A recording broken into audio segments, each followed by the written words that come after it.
Rajya Sabha elections के लिए गहमागहमी बढ़ गई है। बीजेपी की कोर कमेटी की मीटिंग कल होने वाली है, जिसमें मंथन किया जाएगा कि आखिर राज्यसभा के लिए क्या स्ट्रेटजी रहेगी। जो दो बाईपोल्स होने वाले हैं, लाइकली हैं, क्योंकि अभी उसकी प्रोसेस शुरू नहीं हुआ, लेकिन कहा जा रहा है कि वो बाईपोल्स भी हो रहे हैं। जो दो वैकेंट असेंबली पोल सीट्स हैं, उनके लिए भी मंथन कल बीजेपी की तरफ से हो रहा है। नेशनल कॉन्फ्रेंस क्योंकि एक बड़ी दावेदार है राज्यसभा के लिए भी, और दो बाईपोल्स में भी पार्टी दोनों जगहों से कैंडिडेट उठाएगी। तो पार्टी किस तरह से आगे बढ़ रही है, इस पर नेशनल कॉन्फ्रेंस के सीनियर नेता हैं, प्रोविंशियल प्रेसिडेंट हैं जम्मू से एडवोकेट रतनलाल गुप्ता। और ये भी बता दूं कि आज उन्होंने एक चेयर की है मीटिंग, जो कि नगरोटा बाईपोल्स के लिए की गई थी। आपका न्यूज़ 18 में बात करने के लिए शुक्रिया। सबसे पहले राज्यसभा पे आते हैं। राज्यसभा के इलेक्शन जो हैं वो 24 को ड्यू हैं। कल बीजेपी एक कोर कमेटी की मीटिंग होने वाली है। उस पर अगर हम नेशनल कॉन्फ्रेंस की बात करें, सबसे पहले जानना चाहूँगा कि नेशनल कॉन्फ्रेंस किस तरह इलेक्शंस को लेती है और आपकी स्ट्रेटेजी क्या रहने वाली। देखिए, नेशनल कॉन्फ्रेंस ने हमेशा हर इलेक्शन को सीरियसली लिया है और कंसल्टेशन चल रही है। हाईकमान का जो भी हमारे सोच विचार चल रहा है, तो उसमें जो भी हुक्म होगा हाईकमान का, उसके मुताबिक करेंगे। ये पॉलिटिकल पार्टी है हमारी, और हमारी पार्टी में हमेशा कंसल्टेशन से ही हर बात होती है। जिसको हाईकमान कहेंगी कि वो राज्यसभा के नुमाइंदे होंगे, नॉमिनेट किए जाएंगे, तो वो फॉर्म भरेंगे और इलेक्शन लड़ेंगे।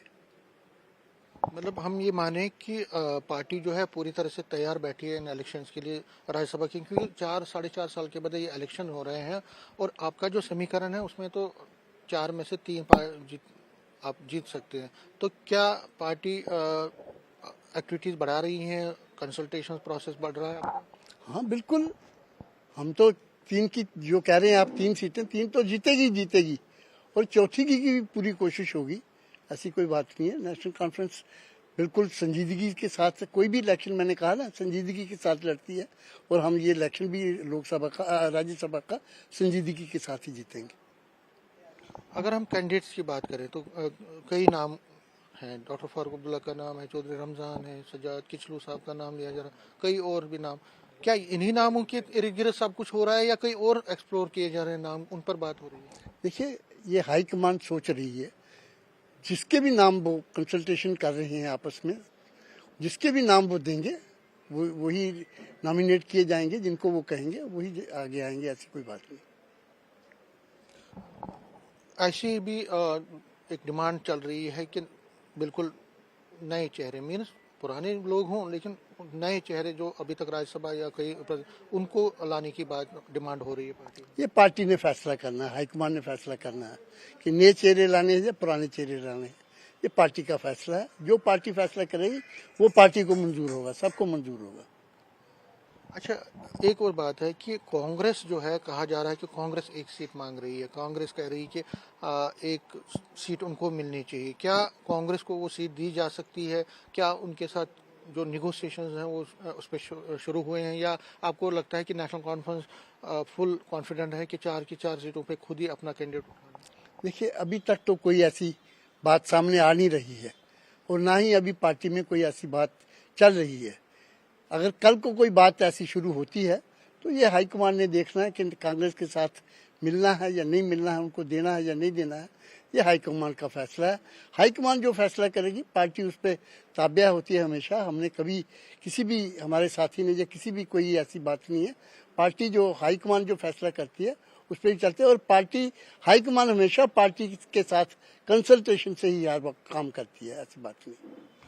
मेरा सवाल दूसरा, मैं कांग्रेस को, क्या आप चाहते हैं कांग्रेस को लेना चाहिए इस, अगर वो डिमांड करती है, उनके तो 6 ही हैं, आपके तो ऑलमोस्ट 45 है, इंडिपेंडेंस को मिला के 47 के हैं आपके, तो उनको लेना, क्या आपको लगता है कि वो ठीक है, या आपको लगता है कि अलायंस को ठीक रखना है, या आपको लगता है कि अपने ही पार्टी के? देखिए, उनको लेना या नहीं लेना, ये भी हाईकमान ने फैसला लेना है। हाईकमान चाहेगी तो होगा, नहीं चाहेगी तो नहीं होगा। ये तो कंसल्टेशन हाईकमान ने करनी है, और हाईकमान ही इसमें फुली पावर है कि वो कांग्रेस के साथ करेगी कुछ शराकत या नहीं करेगी। ये हाईकमान ने देखना। अब मैं बाईपोल्स पर आता हूँ, क्योंकि ये जो बाईपोल्स हैं, मैं नगरोटा की बात करता हूँ। नगरोटा की जो बाईपोल इलेक्शंस हैं वो आपके लिए कितना मायने रखता है और क्या आप उसमें एक दमदार इलेक्शन जो कैंडिडेट उठाएंगे? बिल्कुल।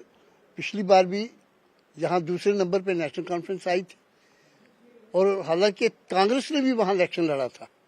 कांग्रेस को कोई 5,900 के करीब वोट पड़े थे और नेशनल कॉन्फ्रेंस ने 17,000 के करीब वोट लिया है। तो मेरा कहने का मकसद यही है कि यहाँ पे नेशनल कॉन्फ्रेंस से संजीदगी के साथ इलेक्शन लड़ेगी और मुझे पूरी उम्मीद है कि हम ये सीट आपकी बार जीतेंगे। आपको इतना विश्वास क्यों है? क्योंकि सियासत में अगर आप विश्वास बहुत ज्यादा करते हैं तो हो सकता है वो बैकफायर करे। विश्वास की क्या है? क्योंकि ये जो सीट है जब हम पीछे देखते हैं तो आपने ये 14 में जीती थी और 96 में जीती थी। 2002, 2008, 2024 तो बीजेपी के पास गई थी ये सीट। तो आप इतना विश्वास से कैसे ये बोल रहे हैं? हम ये कह रहे हैं कि पहले तो क्योंकि इसमें एक सिंपैथी फैक्टर भी आएगा कि उस सिंपैथी फैक्टर को, क्योंकि अगर दिवंगत राणा साहब की बेटी को वहां लिया जा रहा है तो एक सिंपैथी फैक्टर के साथ भी आपको कॉप अप करना पड़ेगा, उसको भी चेंज करना पड़ेगा। देखिए, पिछली बार मोदी लहर चली थी, उसी बेस पे ये यहाँ जम्मू में क्लीन मोदी की लहर ही चलती रही। अब की बार मैंने अभी आज जो हमने यहाँ मीटिंग बुलाई थी, तमाम हमारे डिस्ट्रिक्ट के अहदेदारान, ब्लॉक के अहदेदारान और हमारे जो सरपंचीज हैं वो भी तशरीफ लाए थे। इन लोगों ने जो मेहनत की है पिछले दिनों इस कॉन्स्टिट्यूंसी के अंदर, वो उन्होंने अपना लेखा जोखा यहाँ बताया है और उस लेखे जोखे को सामने रखते हुए मैं यकीन से कह सकता हूँ कि अब की बार ये नेशनल कॉन्फ्रेंस नगरोटा की सीट जीतेगी और इसका कैंडिडेट जो होगा हाईकमान बड़ा एक अच्छा और सुलझा हुआ साथी देंगे जिसको लोग प्यार से वोट डालेंगे और नेशनल कॉन्फ्रेंस को जिताएंगे। इसमें एक और फैक्टर है, अगर कांग्रेस भी चुनाव में लड़ती है और यही कहा जा रहा है कि हर्षदेव सिंह भी चुनाव लड़ सकते हैं, तो आपको नहीं लगता कि आपकी जो एंटी बीजेपी वोट है वो बढ़ जाएगा? आपको नहीं लगता है बेटर ये है कि आप उनके साथ भी बातचीत करें और एक कंसेंसस कैंडिडेट उठाएं?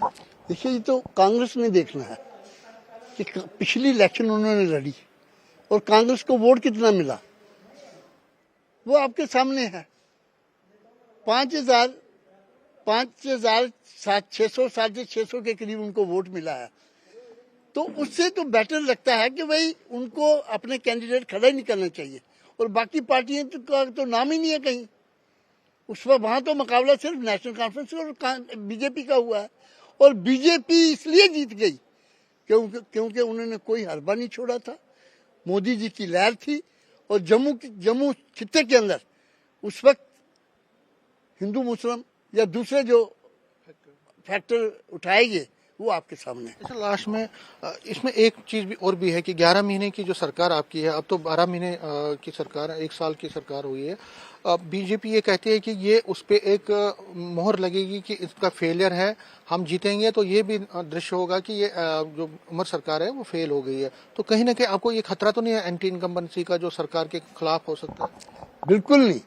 मैं कहता हूं कि पिछले 10 महीनों में जो हमारी सरकार ने काम किया है उसको आप कंपेयर कर लीजिए पिछले 10 सालों से। लोग बेवकूफ नहीं है, लोगों को अब बीजेपी बेवकूफ नहीं बना सकती। अब तो सामने है कि 10 महीने के अंदर जनाब उमर अब्दुल्ला साहब की सरकार ने जो काम किए हैं वो सराहने जोग है। लोग हर एरिया में जो उनके प्रोजेक्ट बंद पड़े थे उस वक्त के, आज वो प्रोजेक्ट खुले हुए हैं।